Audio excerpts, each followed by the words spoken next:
It's time for a look back at our top stories of the week. One of the cornerstones of New Orleans culture is the Black masking Indians. They masterfully made suits are truly works of art that honor the Native Americans who accepted enslaved people escaping their bondage. But the cost of keeping this tradition going gets more expensive each year and keeping some culture bearers from masking altogether. Leah McNeil has more on one initiative that aims to help them out. Through the trinkets and treasures at floor 13, you can find another gem, but this one is priceless. They say time is money. We have the time, but sometimes you don't have the money. Or so we thought. With over 20 years of masking under his belt, Big Chief Shaka Zulu has no problem sharing his craft. Put a stone there, make it cute, you know what I mean? But the real problem packs a punch to the purse. For so many years, we've been price gouged out of our cultural traditions here in New Orleans. The lightest part of a masking suit proves to be the most expensive. Right now, they're $600 a pound. Just an average, most people wearing about 3 pounds of feathers. And that's just for feathers, you know. You have the beads, you have other parts of the suit. So a lot of the elders, you know, they're not masking as much. And, you know, the pride of this tradition, most of them won't say, but a lot of times it's just getting too expensive to do it. So here he is, hosting a sip and soak. Like they say, pretty as a peacock. Supporting the Feather Fund to keep masking culture affordable. So you catch it here. For the locals who love it. It's just part of our blood. It's part of our upbringing, you know, so it's really important to keep it going. For the ones just learning about it. You can't be here and not take time to learn the history, and so absolutely diving in. And for those who keep the culture going. When you wear a 100-pound suit every year, you know, it's a breakdown. It eventually breaks the body down. But when you get that type of support, you just, for some reason, never get tired of it.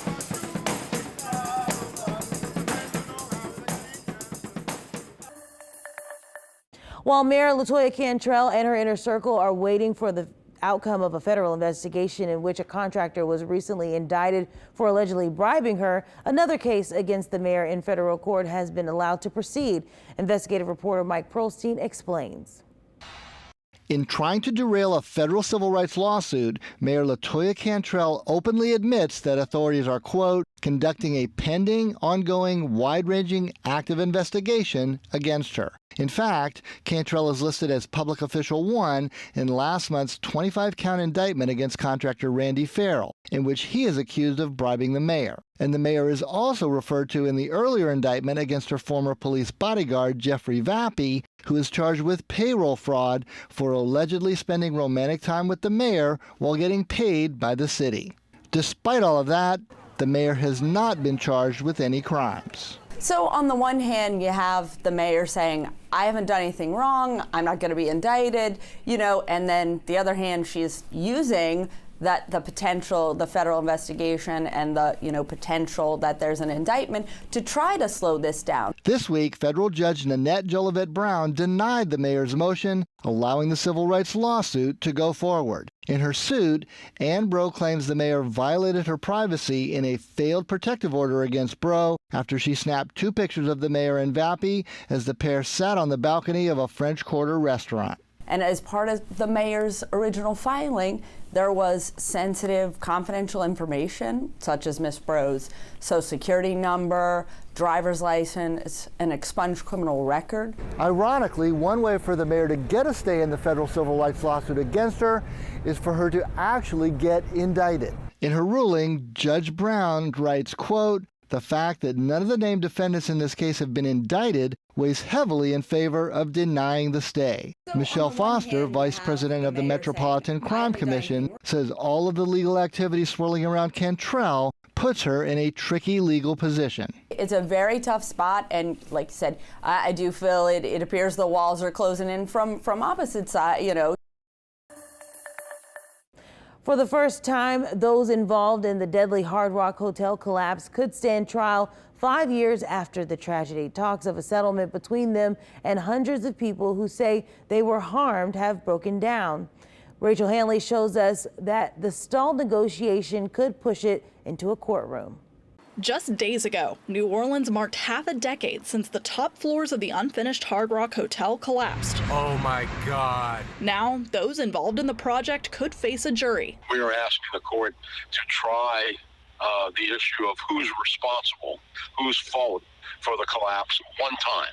Over the past 5 years, hundreds of people have sued the developer, the contractor, and others who were part of the project. Last August, a judge combined those suits. Talks began between the two sides, the goal being to agree on a settlement. Walter Leger chairs the plaintiffs committee. We have been negotiating, for a while, of course, we were examining the property. We climbed up to the top of the building.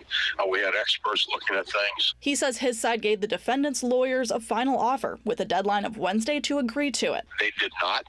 And we told them if they did not by that date, we were moving to set it for trial, and we were moving forward without further negotiation for trial. The families of the 3 men killed in the collapse have already settled. This suit involves others who say they were harmed by the collapse and its aftermath, like workers, pedestrians, and nearby businesses. At this point, a trial still isn't guaranteed. The two sides could come to an agreement on a settlement before the case heads to court. But after more than a year at the table, Leger thinks it's not likely. My guess is we're not expecting there'll be a settlement at this point. He says his team is asking the court to set a trial date within a year. Rachel Handley, WWL, Louisiana.